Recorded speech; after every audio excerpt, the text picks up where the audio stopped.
എല്ലാവർക്കും ലിജോസ് വേൾഡിൻ്റെ പുതിയൊരു വീഡിയോയിലേക്ക് സ്വാഗതം. ഈ രണ്ട് ചോദ്യങ്ങൾക്ക് നിങ്ങളുടെ ഉത്തരം യെസ് എന്നാണെങ്കിൽ നിങ്ങൾ പ്രഗ്നൻ്റ് ആകാനായിട്ട് ചാൻസ് ഉണ്ട് കേട്ടോ. പ്രഗ്നൻസി ആകുമ്പോൾ മാത്രം നമ്മുടെ ബോഡിയിൽ ഉണ്ടാകുന്ന രണ്ട് ചേഞ്ചസിനെ പറ്റിയിട്ടാണ് സംസാരിക്കാനായിട്ട് പോകുന്നത്. അപ്പോൾ നമുക്ക് വീഡിയോ സ്റ്റാർട്ട് ചെയ്യാം. ഒരുപാട് പേര് നമ്മുടെ ചാനൽ ഫോളോ ചെയ്തിട്ട് പ്രഗ്നൻ്റ് ആയിട്ടുണ്ട്. അവരുടെയൊക്കെ സക്സസ് സ്റ്റോറീസ് കാണാൻ വേണ്ടിയിട്ട് ചാനൽ വിസിറ്റ് ചെയ്തതിന് ശേഷം കമ്മ്യൂണിറ്റി ടാബ് നോക്കുക. അതിൽ നിങ്ങളുടെ നാട്ടിലുള്ള സെയിം ഹെൽത്ത് കണ്ടീഷൻസ് ഉള്ള ആളുകൾ എന്തൊക്കെ ടിപ്സാണ് ഫോളോ ചെയ്തതെന്ന് നിങ്ങൾക്ക് മനസ്സിലാകും. അതിൽ യൂസ്ഫുൾ ആണെന്ന് തോന്നുന്ന തരത്തിലുള്ള ടിപ്സ് നിങ്ങൾ ഫോളോ ചെയ്യാനായിട്ട് ശ്രദ്ധിക്കുക കേട്ടോ. ഇവിടെ പറയുന്ന ലക്ഷണങ്ങളിൽ ഏറ്റവും ആദ്യത്തേതെന്ന് പറയുന്നത് നമ്മുടെ നെക്ക് പൾസ് നോക്കുന്നതാണ്. നമ്മുടെ കഴുത്തിലുള്ള പൾസ് ചെക്ക് ചെയ്തിട്ട് നമ്മൾ പ്രഗ്നൻ്റ് ആണോ അല്ലയോ എന്ന് തിരിച്ചറിയുന്ന രീതിയാണ് കേട്ടോ. അപ്പോൾ അതെങ്ങനെയാണ് ചെയ്യുന്നതെന്ന് നമുക്ക് നോക്കാം. സാധാരണയായിട്ടൊരു സ്ത്രീക്ക് പ്രഗ്നൻ്റ് ആണെങ്കിലും പ്രഗ്നൻ്റ് അല്ലെങ്കിലും പൾസ് റേറ്റ് ഒരു 60 to മാക്സിമം ഒരു 100 ബീറ്റ്സ് പെർ മിനിറ്റ് ആയിരിക്കും ഉണ്ടാകുന്നത്. നമ്മൾ പ്രഗ്നൻ്റ് ആകുന്ന സമയത്ത് ഈ ഒരു പൾസ് റേറ്റ് ഒരു 50 to 20 ബീറ്റ്സ് പെർ മിനിറ്റ് ആയിട്ട് കൂടാറുണ്ട്. അതായത് 60 ആണെങ്കിൽ അതൊരു 75, അല്ലെങ്കിൽ 60 ആണെങ്കിൽ അതൊരു 80, ആ ഒരു റേഞ്ചിലോട്ടൊക്കെ നമുക്ക് എത്താറുണ്ട്. ഇങ്ങനെ എത്തുന്നതിന് പ്രധാനപ്പെട്ട കുറച്ച് കാര്യങ്ങളുണ്ട്. അതെന്തൊക്കെയാണെന്ന് നമുക്ക് നോക്കാം. ഏറ്റവും ആദ്യത്തേത് നമ്മുടെ കുഞ്ഞിലോട്ടുള്ള രക്തയോട്ടം വർദ്ധിപ്പിക്കാൻ വേണ്ടിയിട്ട്, കുഞ്ഞിന് ന്യൂട്രിയൻസ് എത്തിച്ചു കൊടുക്കാൻ വേണ്ടിയിട്ട് നമ്മുടെ ശരീരാവയവം, നമ്മുടെ ഹൃദയം നല്ലതുപോലെ എഫക്റ്റീവായിട്ട് വർക്ക് ചെയ്യാനായിട്ട് തുടങ്ങും. ഇതിന്റെ ഭാഗമായിട്ട് പമ്പിങ് നല്ലതുപോലെ നടക്കും. കാരണം കുഞ്ഞിലോട്ട് ആ രക്തം എത്തിക്കഴിഞ്ഞാൽ മാത്രമേ കുഞ്ഞിനെ അവിടെ ഗ്രോ ആകാനായിട്ട് സാധിക്കുള്ളൂ. അതുകൊണ്ടാണ് ആ ബ്ലഡ് സർക്കുലേഷൻ പ്രോപ്പർ ആയിട്ട് നല്ല രീതിയിൽ ഇങ്ങോട്ട് കൂടുന്നതിന്റെ ഭാഗമായിട്ടാണ് നമുക്ക് ആ ഒരു ഹാർട്ട് നല്ലതുപോലെ പ്രവർത്തിക്കുമ്പോഴാണ് ആ പൾസ് റേറ്റിൽ നമുക്ക് വ്യത്യാസം അനുഭവപ്പെടുന്നത് കേട്ടോ. ഒപ്പം ബ്ലഡ് സർക്കുലേഷൻ കൂടുന്നതിനോടൊപ്പം നമ്മുടെ ബ്ലഡിന്റെ പ്രൊഡക്ഷനും ഒക്കെ നല്ല രീതിയിൽ നടക്കുന്നുണ്ട്. ശരീരത്തിലെ എല്ലാ അവയവങ്ങളും എഫക്റ്റീവായിട്ട് വർക്ക് ചെയ്യുന്നത് കൊണ്ടാണ് ഈ ഒരു വ്യത്യാസം നമുക്ക് കാണാനായിട്ട് സാധിക്കുന്നത് കേട്ടോ. ഇനി എപ്പോൾ മുതലാണ് ഈ ഒരു വ്യത്യാസം നമുക്ക് കണ്ടു തുടങ്ങുന്നതെന്ന് നോക്കാം. നിങ്ങൾക്ക് ഇംപ്ലാന്റേഷൻ നടന്ന് വെരി നെക്സ്റ്റ് ഡേ തന്നെ ഈ ഒരു വ്യത്യാസം കാണാനായിട്ട് സാധിക്കും. കാരണം കുഞ്ഞിലോട്ടുള്ള നമ്മുടെ ആ ഒരു ഫീച്ചേഴ്സിലോട്ടുള്ള അല്ലെങ്കിൽ എംബ്രിയോയിലോട്ടുള്ള ബ്ലഡ് സർക്കുലേഷൻ ആ മൊമെന്റ് മുതൽ തുടങ്ങിക്കഴിഞ്ഞാൽ മാത്രമേ കുഞ്ഞിനെ നറിഷ് ചെയ്യാനായിട്ട് നമ്മുടെ ശരീരത്തിലേക്ക് സാധിക്കുകയുള്ളൂ. നമ്മുടെ യൂട്രസ് അതിനനുസരിച്ച് തിക്കണായിട്ട് നിൽക്കുകയും പ്രഗ്നൻസി സർവൈവ് ചെയ്ത് പോവുകയും ചെയ്യുള്ളൂ. അതുകൊണ്ട് ഇംപ്ലാന്റേഷൻ നടക്കുമ്പോൾ തന്നെ നിങ്ങൾക്ക് ആ ഒരു വ്യത്യാസം കാണാനായിട്ട് സാധിക്കും. ഓവുലേഷൻ കഴിഞ്ഞിട്ട് 6 to 12 ഡേയ്സിനകത്താണ് നമുക്ക് ഇംപ്ലാന്റേഷൻ സംഭവിക്കുന്നത്. ആ ഒരു റഫ് ഫിഗർ നമ്മൾ പറഞ്ഞാലും ഏകദേശം 9th 10th ഡേയിലായിരിക്കും നമുക്ക് ഇംപ്ലാന്റേഷൻ സംഭവിക്കുന്നത് കേട്ടോ. ആ സമയം മുതൽക്ക് തന്നെ നിങ്ങൾക്ക് ആ ഒരു ബീറ്റിലെ ചേഞ്ചസ് നല്ലതുപോലെ വിസിബിൾ ആകും. ഫസ്റ്റ് ട്രൈമസ്റ്ററിന്റെ സമയത്ത് ഇത് നല്ലതായിട്ട് തുടങ്ങാനായിട്ട് സ്റ്റാർട്ട് ചെയ്ത് തുടങ്ങും. ദെൻ ആ ഒരു പ്രഗ്നൻസി ത്രൂ ഔട്ട് നമുക്ക് ഈ ഒരു വ്യത്യാസം ഉണ്ടാകും. ലാസ്റ്റത്തെ ആ ഒരു ട്രൈമസ്റ്റർ വരെ നമുക്ക് ഈ വ്യത്യാസം ഉണ്ടാകും കേട്ടോ. ഏകദേശം നമ്മുടെ ഡെലിവറി എടുക്കുന്ന സമയമൊക്കെ ആകുമ്പോൾ ഇതൊരു പീക്കിലോട്ട് നമുക്ക് എത്തും. കാരണം കുഞ്ഞിനെ നല്ലതുപോലെ പ്രൊട്ടക്ട് ചെയ്യാൻ വേണ്ടിയിട്ട് ഹൃദയം പ്രവർത്തിക്കുന്നതിന്റെ ഭാഗമായിട്ടാണ് ഈ ഒരു വ്യത്യാസം കൂടുതലായിട്ടും കണ്ടുവരുന്നത് കേട്ടോ.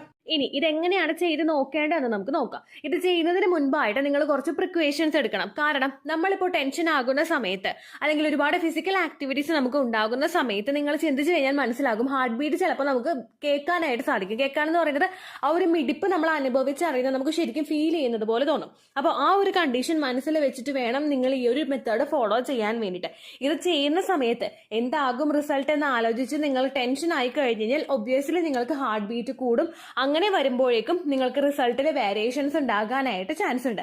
അതുകൊണ്ട് മാക്സിമം മൈൻഡ് കൂളാക്കി വെച്ചിട്ട് എന്തോ ആയിക്കോട്ടെ എന്നുള്ള രീതിക്ക് നമ്മൾ ചിന്തിച്ച് ഇത് എന്താവും എന്ന് വിചാരിക്കാണ്ട് മൈൻഡ് 100% കൂളായിട്ട് ഇരുന്നിട്ട് വേണം നിങ്ങളിത് ചെക്ക് ചെയ്ത് നോക്കാൻ വേണ്ടിയിട്ട്. ഒപ്പം നിങ്ങൾ ശ്രദ്ധിക്കാം, ഇതിന് മുൻപായിട്ട് ഒരു പ്രീവിയസ് ആയിട്ട് ഫിസിക്കൽ ആക്ടിവിറ്റി നിങ്ങൾക്ക് ഉണ്ടാകാനായിട്ട് പാടില്ല. അതായത് ഒരുപാട് നേരം നമ്മളിപ്പോൾ ഒരു കിച്ചണിൽ ഇരിക്കുമ്പോഴായിരിക്കും ഇത് ആലോചിക്കുന്നത്. ഓടി വന്ന ബെഡ്റൂമിൽ വന്നിരുന്നിട്ട് നമ്മൾ നോക്കുക, അങ്ങനെയുള്ള കാര്യങ്ങളൊന്നും പറ്റില്ല. അതുപോലെ അപ്സ്റ്റെയറിൽ നിൽക്കുന്ന ആളുകൾ, അപ്സ്റ്റെയറിൽ റൂമുള്ള ആളുകൾ സ്റ്റെപ്പ് കയറി മേളിൽ വന്നിട്ട് അപ്പം തന്നെ ഇത് ചെക്ക് ചെയ്യാനായിട്ട് നമുക്ക് പറ്റില്ല. എവിടെയാണോ നമ്മൾ ഇരിക്കുന്നത് അല്ലെങ്കിൽ എവിടെയാണോ നമ്മൾ ഇത് ചെക്ക് ചെയ്യാൻ പോകുന്നത് ആ സ്ഥലത്ത് വന്നിട്ട് നിങ്ങൾ റിലാക്സ്ഡ് ആയിട്ടിരിക്കുക. ഡീപ്പ് ബ്രീത്ത് എടുക്കുക, നല്ലതുപോലെ പാട്ട് കേൾക്കുക, മൈൻഡ് റിലാക്സ്ഡ് ആക്കിയിട്ട് 10% മൈൻഡ് റിലാക്സ് ആക്കി വെച്ചതിന് ശേഷം മാത്രമേ നിങ്ങൾ ഈ ഒരു മെത്തേഡ് ഫോളോ ചെയ്യാനായിട്ട് പാടുള്ളൂ. ഒപ്പം യാതൊരു തരത്തിലുള്ള ഒരു ഫിസിക്കൽ ആക്ടിവിറ്റിയും പാടില്ല. നമ്മളിപ്പോൾ ഒന്ന് ഇരിക്കുന്ന സ്ഥലത്ത് നിന്ന് ഒന്ന് മേളിൽ കയറി നമ്മൾ ഇരിക്കുന്നു, അല്ലെങ്കിൽ ശരീരത്തിന് നമ്മൾ എന്താ പറയുക ഒന്ന് ഇറങ്ങുന്നു, എന്തെങ്കിലും ഒരു സാധനം എടുക്കാൻ വേണ്ടിയിട്ട് കൗണ്ട് ചെയ്യാൻ ഫോൺ എടുക്കാൻ വേണ്ടിയിട്ട് നമ്മൾ ഇറങ്ങുന്നു. ഇതെല്ലാം നമ്മുടെ ശരീരത്തിൽ നടക്കുന്ന ഫിസിക്കൽ ആക്ടിവിറ്റിയാണ്. അതൊന്നും ചെയ്യാതിരുന്നിട്ട് നിങ്ങൾ കൗണ്ട് ചെയ്ത് എടുക്കാനായിട്ട് നോക്കുക. നമ്മുടെ നോർമൽ ഹാർട്ട് ബീറ്റ് എത്രത്തോളം ഉണ്ടോ അതറിയാൻ വേണ്ടിയിട്ടാണ് കേട്ടോ ഇത് പറയുന്നത്.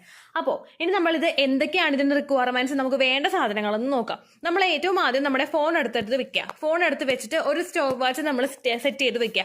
ആ സെറ്റ് ചെയ്ത് വെക്കുന്ന ആ ഒരു മൊമെന്റിൽ ഇപ്പോൾ നിങ്ങൾ സ്റ്റോപ്പ് വാച്ച് വെച്ചിട്ട് ഒരു 2 സെക്കൻഡ് കഴിയുമ്പോഴാണ് നമ്മൾ പൾസ് റേറ്റ് ചെക്ക് ചെയ്യുന്നതെങ്കിൽ ഏകദേശം ആ 2 സെക്കൻഡ് നിങ്ങൾ കുറയ്ക്കുക. അതായത് ഇപ്പോൾ 60 സെക്കൻഡ് നമ്മൾ വെക്കുമ്പോഴേക്കും അത് 62 സെക്കൻഡ് വരെ നമുക്ക് കൺസിഡർ ചെയ്യാവുന്നതാണ്. കാരണം സ്റ്റോപ്പ് വാച്ച് വെച്ചിട്ട് അപ്പോൾ തന്നെ നമ്മൾ ധൃതി പിടിച്ചിരിക്കേണ്ട, സ്റ്റോപ്പ് വാച്ച് വെക്കുക, ഒന്ന് റിലാക്സ് ആകുക. ഇപ്പോൾ സ്റ്റോപ്പ് വാച്ച് വെച്ചിട്ട് ഒരു 10 സെക്കൻഡ് കഴിഞ്ഞിട്ട് നിങ്ങൾ റിലാക്സ് ആയിരുന്നതിന് ശേഷം നിങ്ങൾ കൗണ്ട് ചെക്ക് ചെയ്യാനായിട്ട് നോക്കുക കേട്ടോ.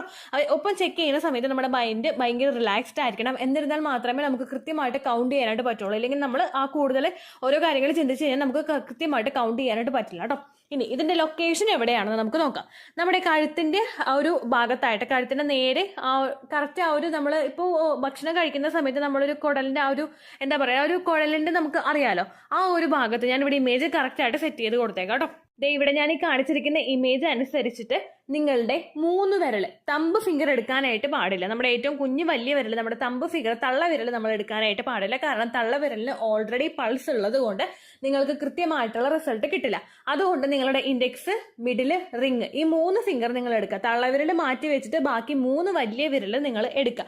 അതിനുശേഷം ഞാൻ ഈ കൊടുത്തിരിക്കുന്ന ഇമേജ് അനുസരിച്ചിട്ട് നിങ്ങളുടെ കഴുത്തിന്റെ ഭാഗത്ത് നിങ്ങൾ പ്ലേസ് ചെയ്ത് നോക്കുക. ഇത് ഈ ഒരു സ്റ്റോപ്പ് വാച്ച് നിങ്ങൾ സെറ്റ് ചെയ്യുന്നതിന് മുൻപ് നിങ്ങൾ കൈ കറക്റ്റ് ആയിട്ടൊന്ന് വെച്ച് നോക്കുക, നിങ്ങൾക്ക് പൾസ് കിട്ടുന്നുണ്ടോന്ന്. ഒന്ന് റിലാക്സ്ഡ് ആയിട്ട് ഇരിക്കുമ്പോൾ നിങ്ങൾക്ക് കൃത്യമായിട്ട് പൾസ് കിട്ടും.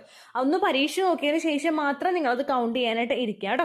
ദെൻ അതിന് ശേഷം 3 വിരലുകൾ നമ്മൾ എടുത്തിട്ട് നമ്മുടെ ആ കഴുത്തിന്റെ ഭാഗത്തായിട്ട് നിങ്ങൾ സെറ്റ് ചെയ്ത് വെക്കുക.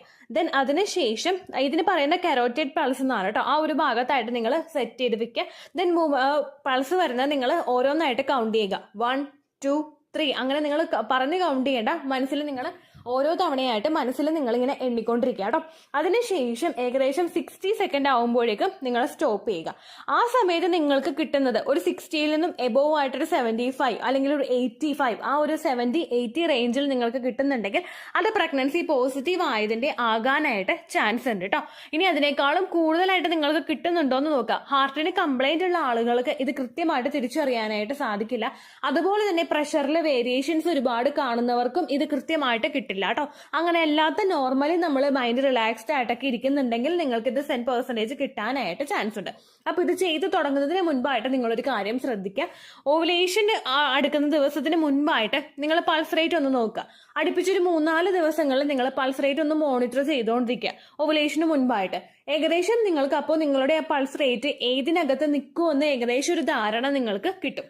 അതിനുശേഷം ഇംപ്ലാന്റേഷൻ നടക്കുന്ന ഓരോ ദിവസവും, അതായത് ഓവുലേഷൻ കഴിഞ്ഞിട്ട് ആ ഒരു 6th ഡേ മുതൽ നിങ്ങൾ കറക്റ്റ് ആ 12 ഡേ വരെ പൾസ് റേറ്റ് ഏകദേശം ഒരേ സമയത്ത് തന്നെ ഇതുപോലുള്ള കാര്യങ്ങളൊക്കെ ശ്രദ്ധിച്ചതിന് ശേഷം നിങ്ങൾ മോണിറ്റർ ചെയ്ത് വെക്കുക. രാവിലത്തെ ബ്രേക്ക്ഫാസ്റ്റ് ഒക്കെ കഴിച്ചു കഴിഞ്ഞിട്ട് നിങ്ങളൊന്ന് ഇരിക്കുന്ന സമയം ഉണ്ടാവുമല്ലോ, ആ സമയത്ത് റിലാക്സ്ഡ് ആയിട്ട് ഏകദേശം ഒരേ സമയത്ത് തന്നെ നിങ്ങളൊന്ന് റേറ്റ് ഒരു പൾസ് റേറ്റ് എത്രത്തോളം കിട്ടുന്നുണ്ടെന്ന് നിങ്ങളൊന്ന് നോട്ട് ചെയ്ത് വെക്കുക.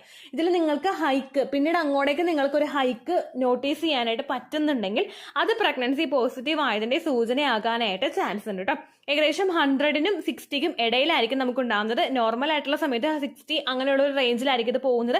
അതിനൊരു ഹൈക്ക് നിങ്ങൾക്ക് ഒരു 60ന്ന് ഒരു 70 ആകുന്നു, 75 ആകുന്നു, അങ്ങനെ ഒരു വ്യത്യാസം നിങ്ങൾക്ക് കാണുന്നുണ്ടെങ്കിൽ പ്രഗ്നൻസി പോസിറ്റീവ് ആയതായിട്ട് നമുക്കൊന്ന് കൺക്ലൂഡ് ചെയ്യാനായിട്ട് പറ്റും കേട്ടോ.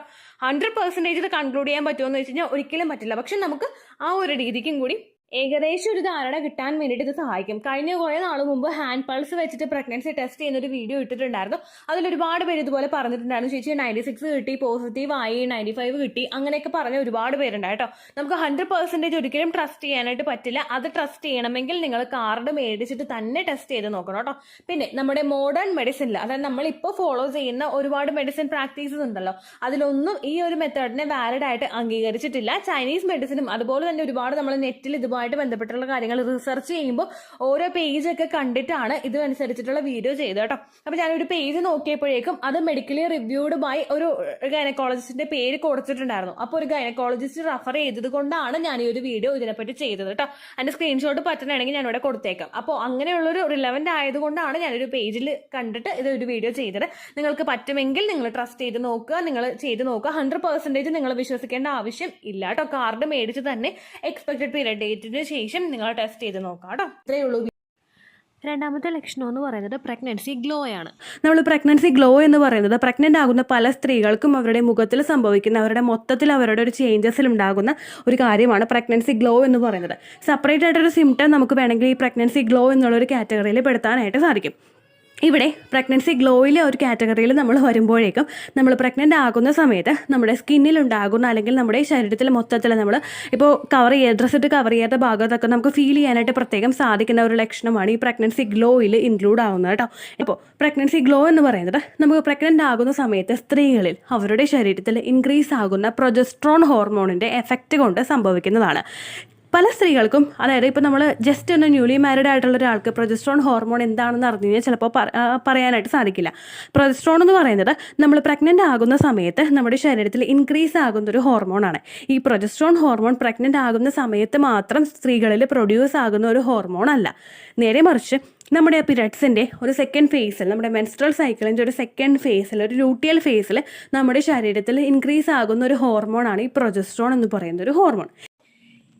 ഈ പ്രൊജസ്ട്രോൺ ഹോർമോണിൻ്റെ ലെവല് നമ്മൾ പ്രഗ്നൻ്റ് ആകുന്ന സമയത്ത് നമ്മുടെ ശരീരത്തിൽ കൂടുന്നതിൻ്റെ ഭാഗമായിട്ട് മുഖത്ത് എന്തെന്നില്ലാത്ത തിളക്കവും തെളിച്ചവും അതുപോലെ നമ്മുടെ സ്കിന്നൊക്കെ നന്നായിട്ട് റോസ് കളറൊക്കെ ആവാമെന്ന് പറയില്ലേ, അതുപോലൊരു ബ്രൈറ്റ്നെസ്സും ഒക്കെ സ്കിന്നിൽ ഉണ്ടാകാനായിട്ട് ചാൻസ് ഉണ്ട് കേട്ടോ. പ്രഗ്നൻ്റ് ആകുന്ന ഒട്ടുമിക്ക സ്ത്രീകൾക്കും ഈ ഒരു ലക്ഷണം ഉണ്ടാകാറുണ്ട്. ചിലവർക്ക് ഡൾനെസ് ആയിട്ടാണ് ഉണ്ടാകുന്നതെങ്കിൽ മറ്റു ചില ആളുകൾക്ക് പ്രഗ്നൻസി ഗ്ലോയുടെ രൂപത്തിലാണ് കേട്ടോ ഉണ്ടാകുന്നത്. അപ്പോൾ ഈ രണ്ട് ലക്ഷണവും കാണുന്നുണ്ടെങ്കിലും കാണുന്നില്ലെങ്കിലും നിങ്ങൾ കാർഡ് മേടിച്ചിട്ട് തന്നെ പ്രഗ്നൻസി ടെസ്റ്റ് ചെയ്ത് നോക്കുക. ഈ രണ്ട് ചോദ്യത്തിൻ്റെ ഉത്തരം നിങ്ങൾക്ക് യെസ് എന്നാണെങ്കിൽ നിങ്ങൾ പ്രഗ്നൻ്റ് ആകാനായിട്ടുള്ള ചാൻസസ് ഒരു 90% വരെ ഉണ്ട് കേട്ടോ. ഇത്രയേ ഉള്ളൂ വീഡിയോ. യൂസ്ഫുൾ ആയി കാണുമെന്ന് വിശ്വസിക്കുന്നു. യൂസ്ഫുൾ ആവുന്നുണ്ടെങ്കിൽ ലൈക്ക് ചെയ്യുക, ഫ്രണ്ട്സിനൊക്കെ ഷെയർ ചെയ്ത് കൊടുക്കുക കേട്ടോ. എന്തെങ്കിലും സംശയം ഉണ്ടെങ്കിൽ നിങ്ങൾ കമൻസിൽ ചോദിക്കുക. പണ്ടത്തെ വീഡിയോയ്ക്ക് കമൻസ് ഇടുന്നവർക്ക് റിപ്ലൈ ലഭിക്കുന്നില്ലെങ്കിൽ ലേറ്റസ്റ്റ് ആയിട്ട് ഞാൻ ഏത് വീഡിയോ ആണോ അപ്ലോഡ് ചെയ്യുന്നത് അതിന് താഴെ കമൻറ്റ് ഒന്ന് കോപ്പി പേസ്റ്റ് ചെയ്യാനായിട്ട് ശ്രദ്ധിക്കുക കേട്ടോ.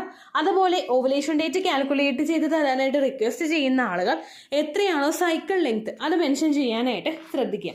സൈക്കിൾ ലെങ്ത് എന്നതുകൊണ്ട് ഉദ്ദേശിച്ചത് ഓരോ മാസവും എത്ര ദിവസം കൂടുമ്പോഴാണോ ബ്ലീഡിങ് വരുന്നത് അതാണ് സൈക്കിൾ ലെങ്ത്.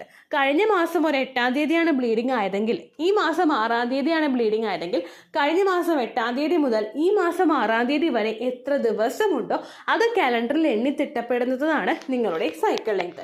സൈക്കിൾ ലെങ്ത് നമ്മൾ കൃത്യമായിട്ട് കാൽക്കുലേറ്റ് ചെയ്യുകയാണെങ്കിൽ ഓവുലേഷൻ ഡേറ്റ് എളുപ്പത്തിൽ കണ്ടുപിടിക്കാൻ വേണ്ടിയിട്ട് ഒരുപാട് ആപ്ലിക്കേഷൻസും ഒരുപാട് ഓൺലൈൻ ആയിട്ടുള്ള വെബ്സൈറ്റുകളും ഇന്ന് നമുക്ക് അവൈലബിൾ ആണ്. പ്ലേ സ്റ്റോറിൽ പോയിട്ട് ഓൺലൈൻ ഓവുലേഷൻ ട്രാക്കർ എന്ന് ടൈപ്പ് ചെയ്ത് കഴിഞ്ഞാൽ നിങ്ങൾക്ക് അതുമായിട്ട് ബന്ധപ്പെട്ടിട്ടുള്ള ആപ്ലിക്കേഷൻസ് കിട്ടും. അത് പറ്റുന്നില്ല എങ്കിൽ ഗൂഗിളിൽ പോയിട്ട് ഓൺലൈൻ ഓവുലേഷൻ കാൽക്കുലേറ്റർ എന്ന് ടൈപ്പ് ചെയ്ത് കഴിഞ്ഞാൽ അതുമായിട്ട് ബന്ധപ്പെട്ടിട്ടുള്ള വെബ്സൈറ്റുകൾ നിങ്ങൾക്ക് കിട്ടും. അതിൽ നിങ്ങളുടെ ലാസ്റ്റ് മന്തിലെ മെൻസ്ട്രേഷൻ്റെ ഡേറ്റും ഒപ്പം ഞാൻ ഈ പറഞ്ഞ രീതിക്ക് നിങ്ങൾ കാൽക്കുലേറ്റ് ചെയ്യുന്ന സൈക്കിൾ ലെങ്ത്തും എൻ്റർ ചെയ്ത് കൊടുക്കുകയാണെങ്കിൽ നിങ്ങൾക്ക് കൃത്യമായിട്ട് ഓവുലേഷൻ ഡേറ്റ് കണ്ടുപിടിക്കാനായിട്ട് സാധിക്കും. ഫെർട്ടൈൽ ടൈം പീരീഡും നിങ്ങൾക്ക് കിട്ടും. അതായത് എത്ര ദിവസം മുതൽ കോൺടാക്ട് ചെയ്ത് തുടങ്ങിക്കഴിഞ്ഞാൽ നിങ്ങൾ പ്രഗ്നൻ്റ് ആകും എന്നുള്ളൊരു ഡേറ്റും നിങ്ങൾക്ക് പ്രോപ്പറായിട്ട് കിട്ടും കേട്ടോ. ഇത് കാൽക്കുലേറ്റ് ചെയ്യുന്ന സമയത്ത്, സൈക്കിൾ ലെങ്ത് കാൽക്കുലേറ്റ് ചെയ്യുന്ന സമയത്ത് നിങ്ങളുടെ ആ ഒരു കലണ്ടറിൽ നോക്കി തന്നെ നിങ്ങൾ കാൽക്കുലേറ്റ് ചെയ്യുക. പല മാസങ്ങളിലും 30-31 ദിവസമുണ്ട്, അതുകൊണ്ടാണ് അങ്ങനെ പറഞ്ഞത്. ഒപ്പം നിങ്ങൾക്ക് ബ്ലീഡിങ് തുടങ്ങിയ ദിവസത്തിന് വേണം നിങ്ങൾ ഡേ 1 ആയിട്ട് എടുക്കാൻ വേണ്ടിയിട്ട്. സ്പോട്ടിങ് തുടങ്ങിയ ദിവസത്തിനെ, അതായത് ചെറുതായിട്ട് ഡിസ്ചാർജ് പോയി തുടങ്ങിയ ദിവസത്തിനെ നിങ്ങൾ കൺസിഡർ ചെയ്യേണ്ട ആവശ്യം ഇല്ല കേട്ടോ. അപ്പോൾ ഇത്രയേ ഉള്ളൂ വീഡിയോ. അടുത്തൊരു വീഡിയോ ആയിട്ട് നമുക്ക് വീണ്ടും കാണാം. ബൈ.